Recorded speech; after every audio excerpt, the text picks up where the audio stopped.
Boys don't cry.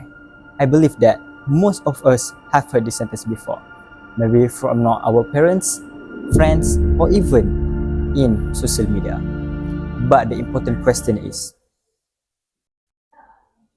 do boys cry? Assalamualaikum warahmatullahi wabarakatuh. My name is Muhammad Hasib bin Muhammad Shahir and I'm from group 23.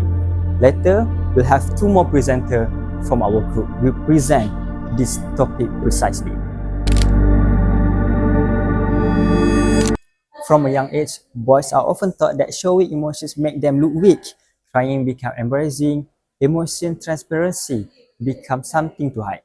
Society often expects men to be strong, dominant, confident, and emotionally controlled. Meanwhile, women are generally given more freedom to express sadness or their fear.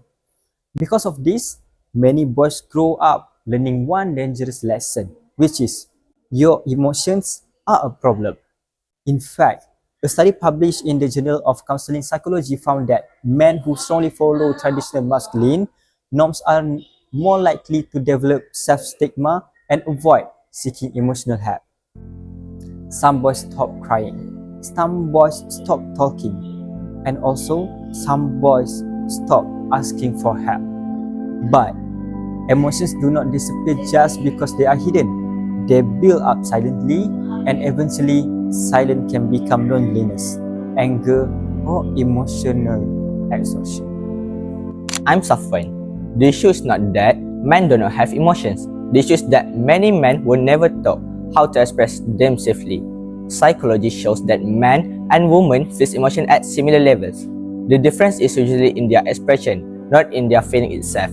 Let's take a look. Women are often socially accepted when showing their sadness. However, men are more accepted when showing their anger. There are research from the Journal of Applied Psychology found that men who cry in the professional situations are often judged more negatively and seen as less capable leaders compared to the women who do cry. This creates the pressure for men to transparent with their feelings instead of the cry openly. That's why some men are become emotionally distant. There are some that are aggressive, there are some that joke about their pain, and there are also people that suffer it quietly.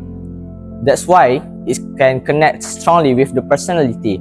For example, sensitive personality types like INFP or ENFJ may feel pressure to act tougher just to fit society expectation or their masculinity.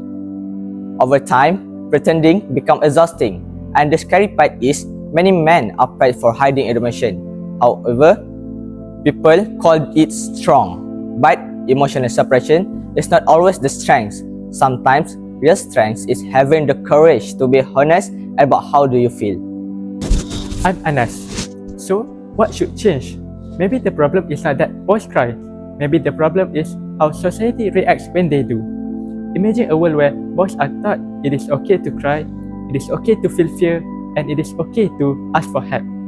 Because emotions are not a weakness, they are a part of being a human.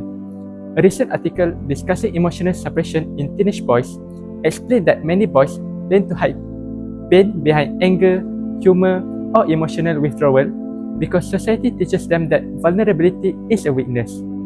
When we tell boys to suppress emotion for years, we should not be surprised when many of them become men who struggle to communicate feelings later in life. We cannot expect emotional openness from men if society punishes them for showing emotion even as boys.